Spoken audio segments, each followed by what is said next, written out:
نبی پاک فرماتے نے ہاں ہاں حضرت صدیق نے سن نبی پاک فرماتے نے بیل بولدا ہے تے جیڑی گل میں کر دیتی ہے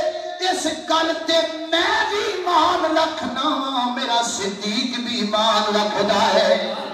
آنا صدیق موجود کوئی نہیں فرمایا میں بھی مننا میرا صدیق تے میرا عمر بھی اس گل نو مندا ہے کیوں والذی جاء بالصدق وصدق به والذی جاء بالصدق وصدق به اللہ اکبر اللہ صدیق دی صداقت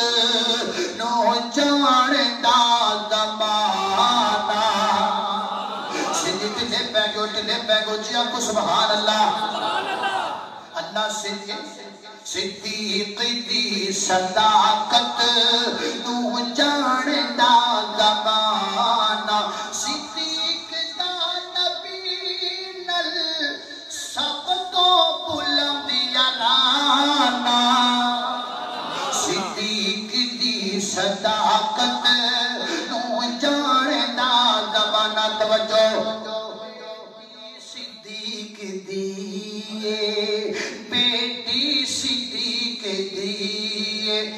بی بی حبیب دی بیٹی صدیق دی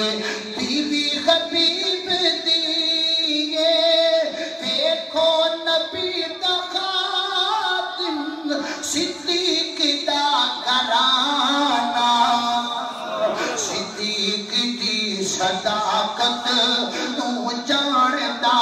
زمانہ خلیفہ بلا فصل ہے بے شک گاڑی آواز سترہ بات مجھے اچھیا کو بے شک میں کہا خلیفہ بلا فصل ہے میں چپ کرا تسی بے شک کہنا بات گونجے خلیفہ بلا فصل ہے خلیفہ بلا فصل ہے خلیفہ بلا فصل بنا دو خلیفہ بلا فصل ہے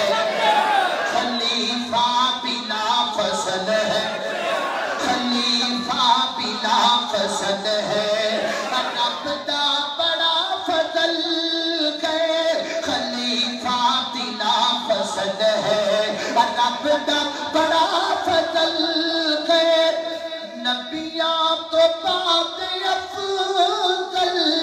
صدیق دا زمانہ صدیق دی صداقت نو جاندا زمانہ اللہ اکبر اللہ توجہ کرنا حضرات ذی وقار غور کرتے جانا گالینڈ میں لے کر کے جائیے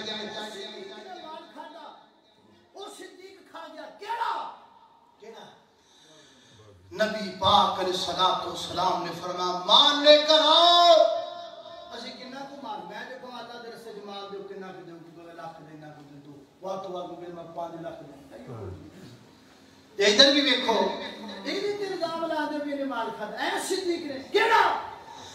جناب صدیق اکبر رضی اللہ تعالیٰ عنہ گھر چلے گئے گھر جا کے مال جمع کیتا سارے گھر دا مال کٹھا کر لیے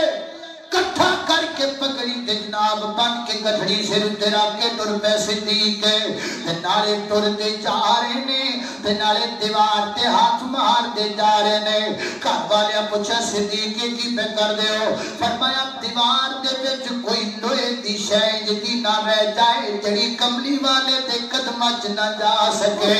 سب کچھ چکیا لا کے نبی پاک دے قدماں دے وچ ڈھیر کر دیتا گلا کرنیاں سوکھیاں نے تمنا کرنا سوکھا ہے الزام لگانے سوکھے نے اندام لگانے سوکھے نے کام بھی تے کر کے وکھانا وہ صدیق نے مال کھاتا جس صدیق نے گھر دا سارا مال نبی پاک دے قدماں وچ ڈھیر کر دیا